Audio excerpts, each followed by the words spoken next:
Hi everybody, I'm Tom, and today we're going to show you how to install the SLIPFENCE Vertical System.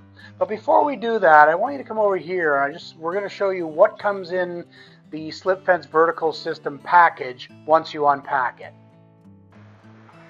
So here's how your SLIPFENCE Vertical System comes, your vertical stringer kit. You have two stringers, one on top of the other, and inside the two stringers sandwiched together are your four brackets that will attach the stringers to the posts. You've got 4 nuts and bolts that will attach the stringers to the brackets. You've got 16 of the self-drilling screws that will attach the bracket to the post. And then you've got 100 wood screws that will attach your boards to the stringers.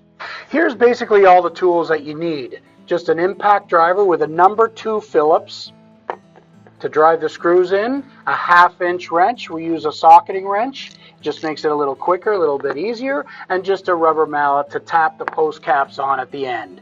So the very first step in assembling your SLIPFENCE Vertical System is to start on your very first post. And no matter what, your very first bracket for the lower stringer is going to be 12 inches up from grade. So we're going to measure 12 inches up from grade right here. We're going to put a little mark there at 12 inches. Then we're going to take our speed square and we're going to make a quick little mark here, like so. Now that's your starting position for your very first bottom bracket. And this is going to be the seat, the top seat of your bracket. So that's where we're going to fasten it. The very first hole we're going to use is the top oval hole, so that if we need to adjust it later, we have a little bit of play there. Okay, so this is going to be the top seat of your bracket, just like so, and we're going to use the self-drilling screws to drill into the top oval hole. The way we do that, we just put the screw, the self-drilling screw, onto your number 2 Phillips bit. I'm going to position this where it's supposed to be, right on the line, and we're just going to drill this in.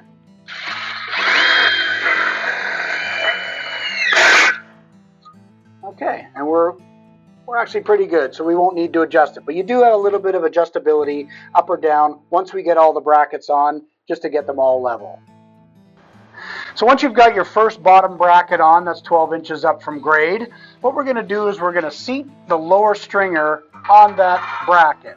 And you can see here that there's holes that run all the way along the stringer, so if you need to cut this at any point, it's no problem. You can cut it anywhere, and it still has carriage bolt holes all the way along to reattach. So we're going to throw that first one in there for now, and then we're going to come to the other side. Now this is how you get the product level. So you take the bracket, and you're going to put this under the stringer like so. You're just going to put the carriage bolt in the top, just like that, and we're just going to hand tighten the nut onto the bottom.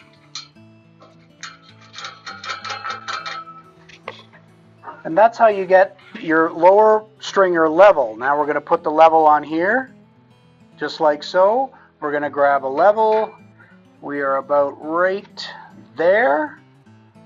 And then we'll put the mark for our next bracket right here. So we know that the top of this bracket is going to be right at that line, and we're going to do the same as we did with the first bracket and just use the self-drilling screws to tap that in.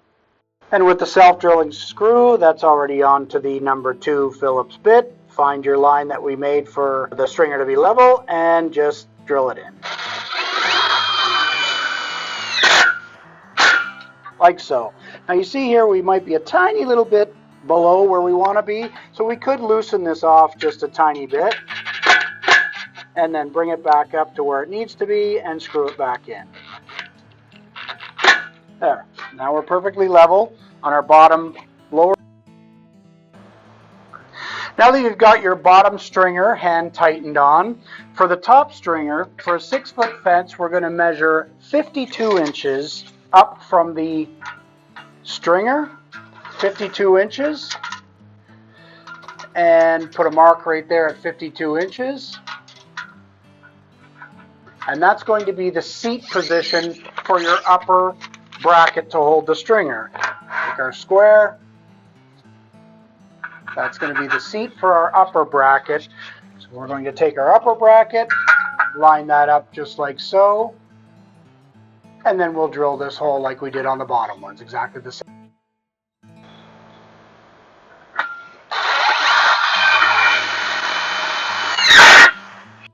So once you've got your top bracket for the top stringer on, just with the one screw hole screwed in, then you're going to grab your other stringer, your upper stringer. Now before you do that, before you just fasten this one on, just make sure that they're identical in the board hole configuration, so that it's not like this, where you can see that they don't match up, the board holes don't match up. And then you flip it over, and you can see now the board holes are all identical to each other. Okay, once you get that, we just do this the exact same thing as we did with the lower stringer. We're just going to seat the stringer up on top of the bracket that we just fastened, and we're going to come over here and do the same thing that we did with the lower stringer. We're going to put this bracket, we've just hand tightened the carriage bolt through the bracket. We're going to get our level. We're going to find where the level is, approximately right about there, and that's going to be our mark for the top of the bracket. And we're going to do the same thing with this, is self-tap screw right through that oval hole.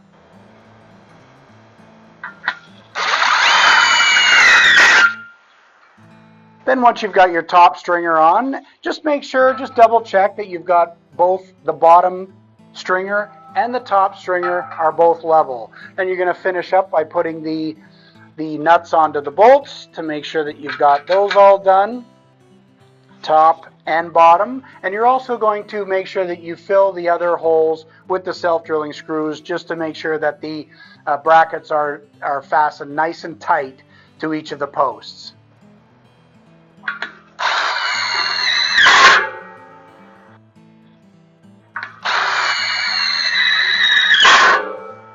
Then the next step is, once you've got everything all tightened up and you've got your brackets fastened, you're going to take your 1/2 inch, we use a socket wrench, just makes it a little bit easier, just to tighten up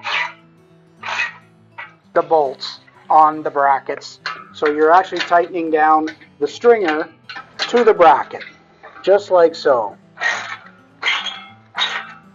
Or to make things a little quicker and easier, you can put a 1/2 inch socket onto your impact driver. It just makes things a little quicker. And do the same thing you would with the wrench. Just tighten it up. And same on the bottom, same deal. Put it on the nut. Where is it? That's it. Then once you've got your top and bottom rails secured, your 2 stringers, then you're ready to just simply start putting boards in. And the first step is just drop the boards in. Let them hit the ground. Just drop them in just like so, in through the holes, nice and simple. We're going to do the back first, and then we'll do the front.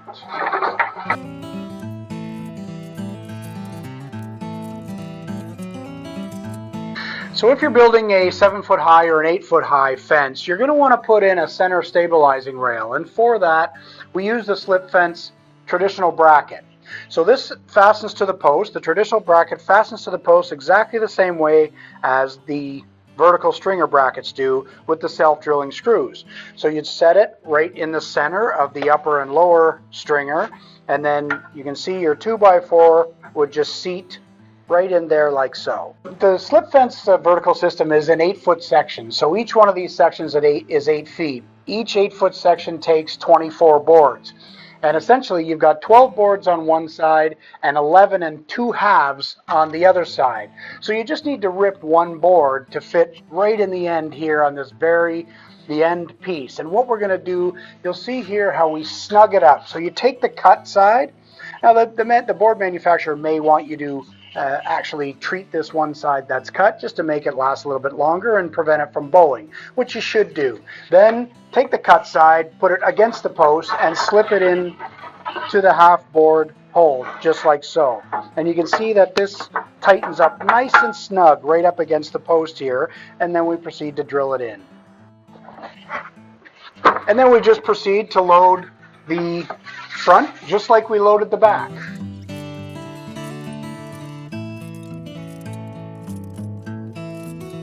So once you have all your boards loaded into the panel, what you're going to do now is we want about 9 inches of the board to be showing above the top rail. So what we do is we take a 9-inch jig, we just raise the board to that 9-inch, and then we just make a little mark here. So that's where we're going to pull the boards up to just before we screw. And we do that with every board. So then we come to the next one, pull it up to the 9-inch jig, make a little mark, same deal. Next one, pull it up 9-inch. And we do that for all 24 boards.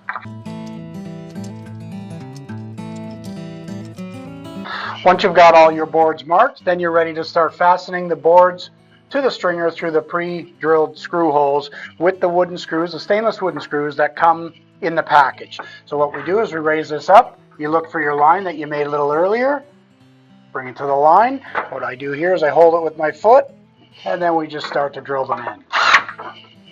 Next one, you see the line here, lower it down to the line, hold it with my foot, and what we want to do here is we want to do 1 top, 2 in the top, sorry, we're going to do 2 top, and then 2 bottom in every board. That keeps the boards from putting too much pressure on one stringer or the other. The other thing I want to note is that we're going to push all the boards to one side of the stringer. You can see down here there's a little bit of a gap in the stringer. And the reason that there's a little bit of a gap in the stringer is so that the fence can be racked up to about 20-25 degrees.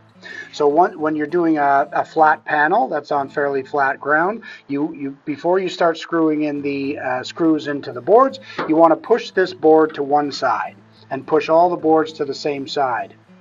And then we come back up and we're going to put back up to the same line that we saw before, and we're just going to proceed to do all of these the same way. 2 in the top, 2 in the bottom. Just make sure that you're pushed to one side, and 2 in the bottom, like so. And then you continue to do the whole fence panel like that until all the boards have been fastened. Once you've got all of your boards fastened, all the tops, all the bottoms, and on both sides, then the next step is to install the cap rail. Now the cap rail, you can cut this also at any length. And you don't want to cut these until you're finished each one of your panels so that it fits nice and snug. Now they don't come with any holes in them, but that's okay. So here's what we do. It does fit nice and snug. So it just goes right on top like this. And then what we're going to do is just tuck all the boards in, one at a time. Back, front, just like so. That guy in, tuck that guy in. Here we go, there's one guy here that's a little warped. We'll put him in. There we go. Once you've got your cap rail on nice and snug, it only really needs 3 screws. And what we do is we use the self-drilling screws. There's lots of extras in the kit that comes with the stringers, and we just give it 1 on this end, 1 on the other end, and then on the opposite side, 1 in the center. And 1 on this side, same thing. And that's all it needs. And then 1 in the center on the opposite side. And then the last step in your slip fence vertical installation is the post caps. Now these are all self-tightening aluminum post caps. So you just seat them on top just like so, and 2 hits with the rubber mallet. 1, 2, boom, that one's nice and secure. And then over to this one, same thing. Just hit them, get them on there fairly snug, and 2 hits. 1, 2. And then you're done. Your whole fence, now you can enjoy your slip fence vertical system for years and years to come. Thanks for